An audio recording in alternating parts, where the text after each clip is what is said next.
Olá, Bio Galera Nota 10. Hoje a nossa aula de revisão será sobre pleiotropia, interação gênica e epistasia.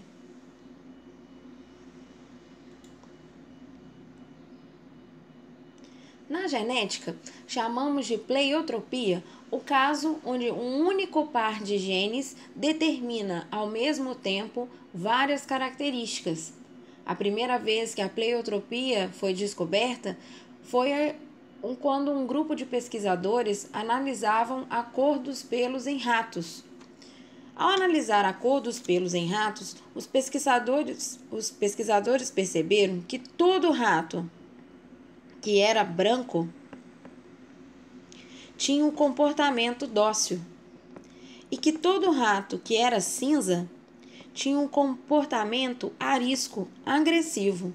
Nunca aparecia rato branco, agressivo ou rato cinza e dócil.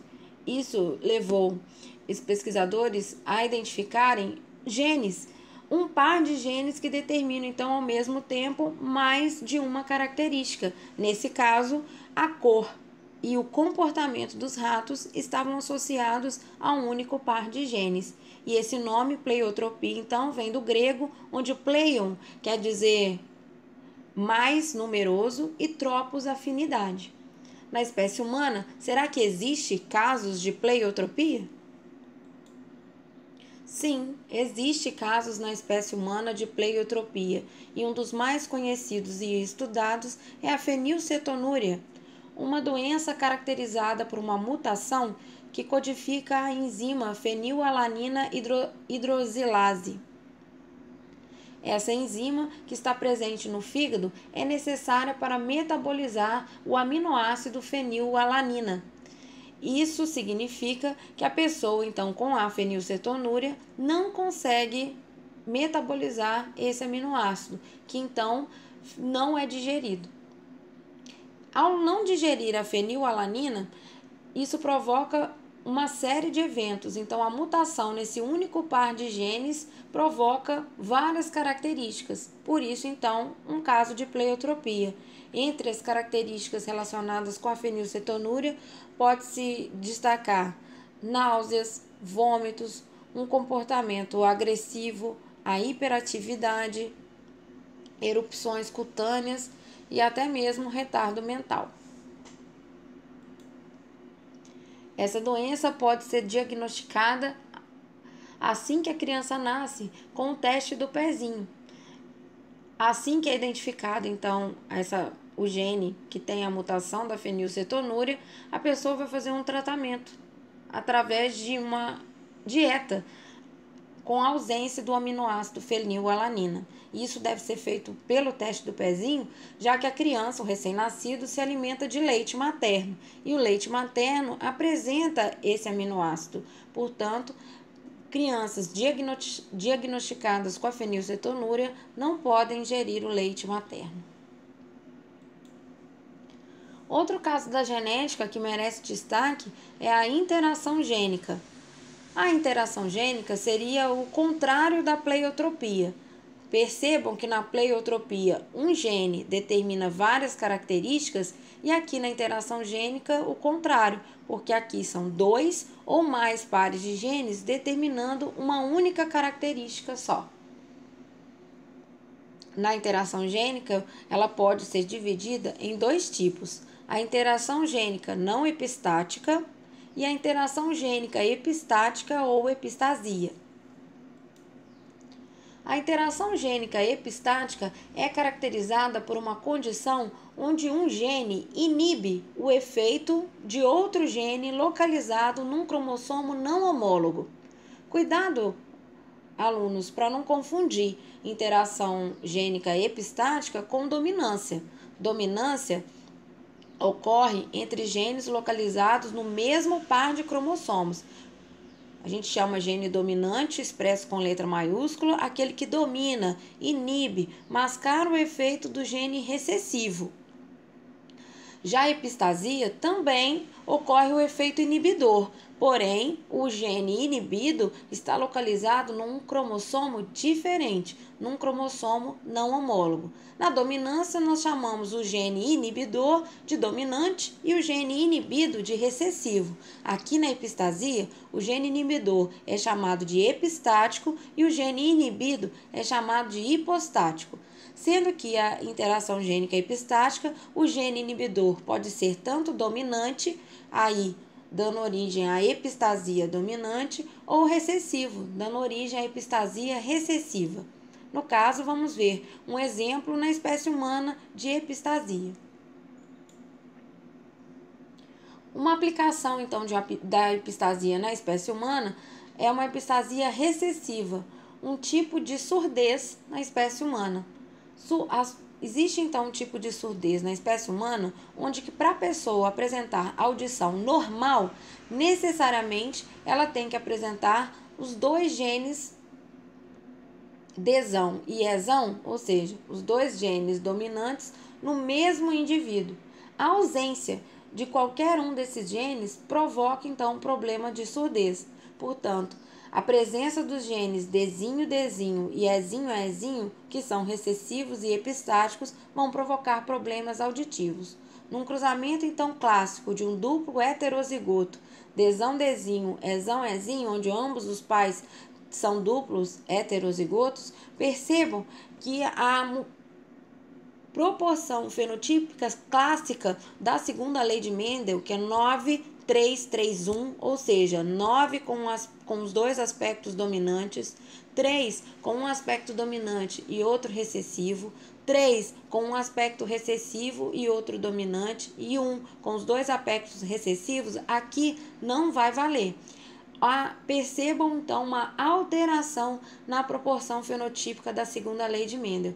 Nesse caso, na epistasia recessiva, nós temos a formação de 1, 2, 3, 4, 5, 6, 7, 8, 9 indivíduos que têm os dois genes dominantes, por isso 9 indivíduos que vão ter audição normal. E 1, 2, 3, 4, 5, 6, 7 indivíduos que vão ter a ausência de um desses genes dominantes ou dos dois, provocando então a surdez.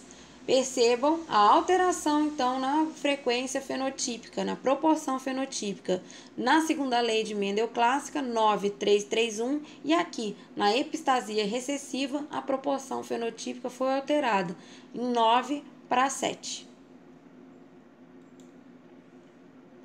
Mas não existe só a interação gênica do tipo epistasia, existe também uma interação gênica chamada de não epistática. É um tipo de interação onde ocorre a participação de dois ou mais pares de genes não alelos que agem junto para determinar uma mesma característica. Um dos casos mais clássicos de interação gênica é o tipo de crista em galinhas, onde nós temos dois pares de genes, Rzão com seu alelo recessivo Rzinho e Ezão com seu alelo recessivo Ezinho, e a interação entre esses dois pares de genes provocam 4 tipos de fenótipos para as cristas em galinhas. O fenótipo com a crista rosa, ervilha, simples e noz. Qual é a diferença e qual é o tipo de interação? Para determinar a produção de uma crista do tipo rosa, a interação é que no genótipo ocorra apenas a presença do gene dominante Rzão. O Ezão não pode estar presente. Já a interação para a galinha de crista ervilha é sempre apresentar o gene dominante Ezão e não aparecer o gene dominante Rzão. Já para a crista ser simples, o genótipo não apresenta nenhum gene dominante. Para ser simples, a crista só vai ser Rzinho, Rzinho, Ezinho, Ezinho. E na crista noz, a interação é a presença dos dois genes dominantes Rzão e Ezão ao mesmo tempo. Percebam, então, que se eu fizer um cruzamento clássico de um duplo heterozigoto cruzando duas galinhas com a crista noz, você vai apresentar na proporção fenotípica 9 indivíduos com a crista nós, ou seja, que apresentam os dois genes dominantes ao mesmo tempo. 3 com as cristas do tipo ervilha, onde ocorre a presença apenas do gene dominante esão. 3 com a crista rosa, onde ocorre a presença apenas do gene dominante rzão. E 1 com a crista simples, onde a interação é a ausência dos genes dominantes. Então, para ter crista simples, a galinha vai ser Ezinho, Ezinho, Rzinho, Rzinho. Para finalizar, existe também um caso interessante na genética de interação gênica chamado de herança quantitativa, também chamado de poligenia. Cuidado para não confundir com polialelia. A herança quantitativa ou poligenia é caracterizada pela presença de genes que têm efeitos acumulativos no fenótipo da pessoa, do indivíduo. A herança quantitativa tem esse nome não é por acaso, porque aqui importa é a quantidade de genes chamados genes aditivos, que normalmente são representados pela letra maiúscula e contribuem de forma igual para a formação de um fenótipo. Na espécie humana, um caso clássico de herança quantitativa são a cor da pele, o peso, a altura, a cor dos olhos. Nesse caso, vamos dar o exemplo da cor da pele. Na espécie humana, cada gene aditivo provoca um aumento na produção de melanina. E quanto mais genes aditivos a pessoa tem, mais escura será a cor da sua pele, porque mais genes aditivos e mais melanina a pessoa irá produzir. Nesse caso, a pessoa, então, para ter a pele branca, de cor branca, não irá apresentar nenhum gene aditivo ou efetivo. Já a pessoa com pele mulata clara irá apresentar apenas um gene aditivo. Mulato médio, 2 genes aditivos. Mulato escuro, 3 genes aditivos ou efetivos. E a pessoa que tem a pele de coloração negra irá apresentar a produção máxima de melanina com a presença no genótipo de 4 genes aditivos ou efetivos. Num cruzamento clássico de um duplo heterozigoto mulato médio, percebam que nós teremos então a formação de todos os fenótipos possíveis, mas numa proporção diferente da segunda lei de Mendel clássica. O resultado da proporção fenotípica será um negro, 4 mulatos escuros, 6 mulatos médios, 4 mulatos claros e apenas um com a coloração de pele branca. É isso, espero que eu tenha ajudado nessa revisão sobre alguns casos na genética. Um abraço e bons estudos!